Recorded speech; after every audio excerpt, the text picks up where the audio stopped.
ஸ்ரீ சுந்தரகாண்டம் 40ஆம் சர்க்கம். அசோகவனத்தை ஹனுமன் அழித்தல். புகழ்ச்சியான வார்த்தைகளுடன் அன்னை சீதையால் கிளம்புவதற்கு அனுமதிக்கப்பட்ட அந்த வானர வீரர் புறப்பட தயாராகி தோட்டத்தின் இன்னொரு பகுதிக்கு சென்று இவ்வாறு சிந்தித்தார். அழகிய பெண்மணியான அன்னை சீத்தும் இருக்கும் இடத்தை நான் கண்டுபிடித்து விட்டேன். இன்னும் சில விஷயங்கள் செய்ய வேண்டியிருக்கிறது. 3 வழிமுறைகளை கைவிட்டு இப்போது 4வதை பின்பற்ற வேண்டியிருக்கிறது. நல்ல வார்த்தைகள் அரக்கர்களிடம் எடுபடுவதற்கான வாய்ப்பு இல்லை. செல்வம் மிகுந்தவர்களுக்கு பரிசுகள் பயன்பட மாட்டா. சக்தி வாய்ந்த எதிரிகளுக்கு இடையில் பிளவு ஏற்படுத்துதல் அவர்களை சமாதானத்திற்கு வரவழைக்காது. எனவே இந்த சந்தர்ப்பத்தில் பலத்தை பயன்படுத்துவது மட்டுமே பொருத்தமாக இருக்கும் என நினைக்கிறேன். இந்த சந்தர்ப்பத்தில் பலத்தை பயன்படுத்துவதை தவிர வேறு எதுவும் பயனளிக்காது. ஏனெனில் இப்போது சண்டையில் பல அசுரர்கள் இறந்ததால் அரக்கர்கள் நியாயத்திற்கு கட்டுப்பட வாய்ப்புள்ளது. கொடுக்கப்பட்ட பணியை முடிப்பதுடன் முக்கிய பணிக்கு முரணல்லாத வேறு பல சாதனைகளையும் செய்பவன்தான் சிறந்த தூதுவன். இந்த உலகத்தில் ஒரு சிறிய செயலை கூட ஒரே விதமான வழிமுறையை பயன்படுத்தி செய்ய முடியாது. எனவே ஒரு திறமையுள்ள தூதுவன் தன் நோக்கம் நிறைவேறுவதற்காக பல வழிமுறைகளை பின்பற்ற வேண்டும்.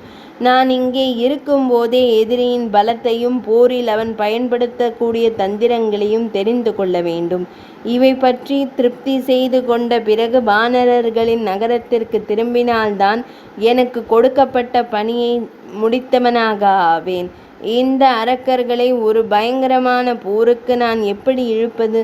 அது நடந்தால்தான் 10 தலைகள் கொண்ட ராவணன் நன்கு பயிற்சி அளிக்கப்பட்ட தன் படைகளை என்னுடன் போருக்கு அனுப்புவான். அப்படி நடந்தால்தான் ராவணனை, அவன் அமைச்சர்கள், இராணுவ தலைவர்கள் ஆகியோருடன் நான் நேருக்கு நேராக சந்தித்து அவர்களுடைய பலங்களையும் திட்டங்களையும் அறிந்து கொள்ள முடியும். அப்போதுதான் நான் இங்கிருந்து முழு திருப்தியுடன் திரும்ப முடியும்.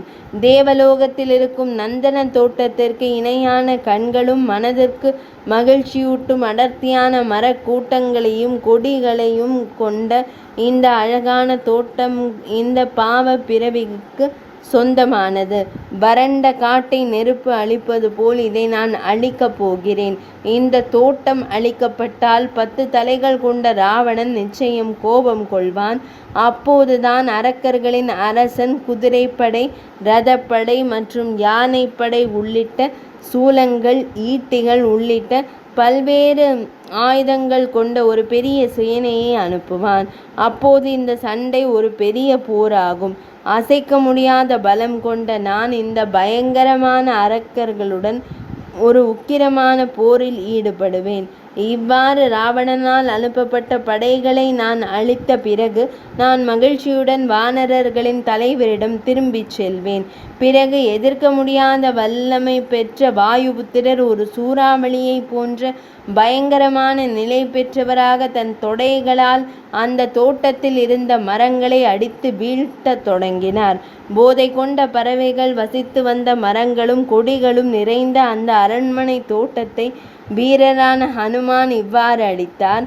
கீழே விழுந்த மரங்கள், நிரம்பிய குளங்கள், சிதைந்த மேடுகள் ஆகியவற்றால் அந்த தோட்டம் விரைவிலேயே ஒரு ஒழுங்கற்ற தோற்றம் கொண்டதாக ஆகியது. பயத்தில் பறவைகள் கீச்சிட, குளங்கள் மண்ணால் நிரம்ப, மென்மையான இலைகளை தாங்கி நின்ற மரக்கிளைகள் உடைந்தும் கீழே விழுந்தும் இருக்க அந்த தோட்டம் தீயினால் எரிக்கப்பட்டு வறண்டு போன ஒரு கானகத்தை போன்ற அழிவு தோற்றத்துடன் காணப்பட்டது. தங்களை தாங்கி நின்ற வேலிகள் அழிக்கப்பட்டதால் கொடிகள் பயத்தினால் நடுங்கும் பெண்களைப் போல் தோற்றமளித்தன. கொடி மண்டபங்கள் அழிக்கப்பட்டும் மேடைகள் இடிபாடு அடைந்தும் மிருகங்களும் பாம்புகளும் நசுக்கப்பட்டும் குடில்களும் மண்டபங்களும் நொறுக்கப்பட்டும் அந்த தோட்ட நிலத்தில் பெரும் குழப்பம் நிலவியது. 10 தலைகள் கொண்ட ராவணன் அந்த புற பெண்கள் விளையாடுவதற்காக உருவாக்கப்பட்ட அசோக கொடிகள் எல்லா இடங்களிலும் மிக அழகான வடிவங்களில் படர்ந்திருந்த அந்த உல்லாச வனம் அந்த வானரரின் தாக்குதலால் சாய்ந்த கொடிகள் தங்களுக்கு நேர்ந்த கதியை நினைத்து வருந்துவது போன்ற தோற்றத்துடன் ஒரு அழிவு காட்சியாக தோற்றமளித்தது. எல்லா இடங்களிலும் தாவி குதித்து கொண்டும் அரசன் ராவணனின் கோபத்தை தூண்டுவதற்காக திட்டமிட்டு அழிவை ஏற்படுத்தி கொண்டிருந்த அந்த சிறந்த வானர வீரர் அந்த இடத்திலிருந்த பல அரக்கர்களுடன் தனி ஒருவராக போரிட விருப்பம் கொண்டு ஜொலிக்கும் தோற்றத்துடன் அந்த தோட்ட வாயிலில் நின்றார். 40வது சர்க்கம் நிறைவடைந்தது.